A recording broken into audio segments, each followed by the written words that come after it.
Régler le GPS en roulant augmente le risque d'accident. Oui, réponse A. Non, réponse B. Le GPS peut être une aide précieuse pour le conducteur. Il évite de se tromper de route tout en proposant des trajets optimisés et des informations routières.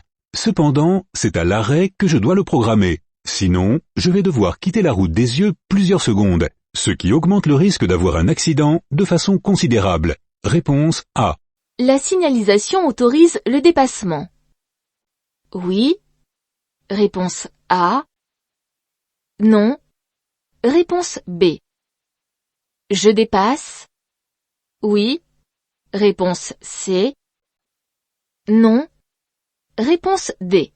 La signalisation me permet effectivement de dépasser. La flèche de rabattement ne me concerne pas vu son orientation, et la ligne de dissuasion est liée à cette flèche. Elles annoncent une ligne continue aux usagers circulant dans l'autre sens. Mais est-ce le moment de dépasser? Non. La visibilité n'est pas bonne.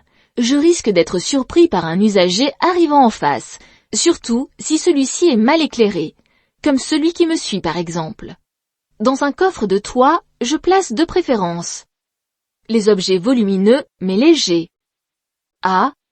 Les objets les plus lourds mais peu encombrants. B. Placé en hauteur, le coffre de toit peut déséquilibrer la voiture s'il est lourdement chargé. Il faut donc y placer des objets plutôt volumineux, surtout ceux qui risqueraient de gêner la visibilité s'ils étaient placés dans l'habitacle, mais légers. Ainsi, la voiture conservera un comportement sain et prévisible au freinage, mais aussi et surtout en virage. Réponse A. L'état des amortisseurs peut avoir des conséquences sur la tenue de route? Oui. Réponse A. Non. Réponse B. Les distances de freinage? Oui. Réponse C. Non. Réponse D. Les amortisseurs ne sont pas de simples accessoires de confort. Ils servent surtout à plaquer les 4 roues au sol, même si la route est dégradée. S'ils sont en mauvais état, la liaison entre les pneus et la route se fait moins bien, ce qui a des conséquences sur la tenue de route et l'allongement des distances de freinage.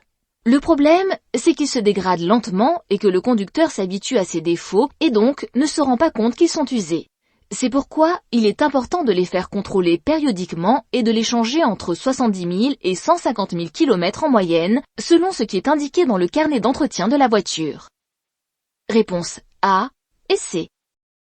Un camion impliqué dans un accident grave comporte cette plaque. Je dois l'indiquer lorsque je donne l'alerte. Oui, réponse A.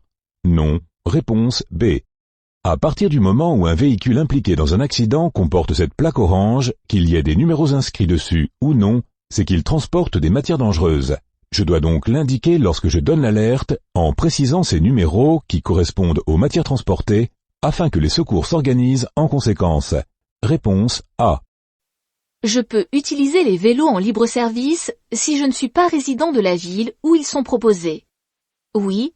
Réponse A. Non. Réponse B. Les vélos en libre-service sont proposés comme alternative à la voiture pour les petits trajets. Ils ne sont pas réservés aux habitants d'une ville, ils peuvent être utilisés par tout le monde, à condition d'avoir souscrit à ce service. Seule contrainte, ils doivent être restitués à une station dédiée, mais pas forcément celle où l'on a emprunté le vélo, un peu comme les chariots d'une grande surface. Réponse A.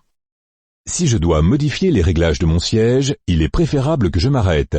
Oui, réponse A. Non, réponse B. Il arrive de se rendre compte que son installation n'est pas optimale alors que l'on a déjà commencé à circuler. Si c'est juste le rétroviseur central à ajuster, il n'est pas toujours utile de s'arrêter. Mais si le réglage concerne le siège et s'il n'est pas électrique, c'est préférable. Imaginons par exemple que le conducteur recule son siège un peu trop et qu'il ne puisse plus toucher les pédales. La voiture ralentit, mais il sera impossible de l'arrêter. C'est déjà arrivé, en particulier dans une rue en montée. C'est une question de bon sens et de sécurité. Je règle mon siège à l'arrêt. Réponse A. Je peux transporter des personnes dans une caravane. Oui. Réponse A. Non. Réponse B. Pour des raisons de sécurité, il est interdit de transporter des personnes dans un véhicule tracté, caravane ou remorque. En effet, une caravane, et encore moins une remorque, ne comporte pas de siège élaboré pour protéger les occupants en cas d'accident, ni de ceinture de sécurité. Les personnes transportées doivent se trouver dans la voiture et ne pas excéder le nombre de personnes maximales inscrit sur le certificat d'immatriculation de celle-ci. Réponse B. Il est préférable d'attendre pour dépasser ces cyclistes. Oui, réponse A. Non, réponse B. En agglomération, je dois laisser un intervalle minimum de 1 mètre pour dépasser les usagers fragiles, piétons, 2 roues, motorisés ou non. L'écart à gauche que je dois faire est donc significatif. Or, avec les véhicules qui arrivent en sens inverse, ma marge de manœuvre sera réduite en cas d'écart du cycliste. Probable puisqu'il accompagne un enfant. Le mieux est d'attendre pour dépasser et laisser plus d'1 mètre. Réponse A. Ce panneau indique qu'un fort vent latéral souffle actuellement. Oui, réponse A. Non, réponse B. La direction du vent. Oui, réponse C. Non, réponse D.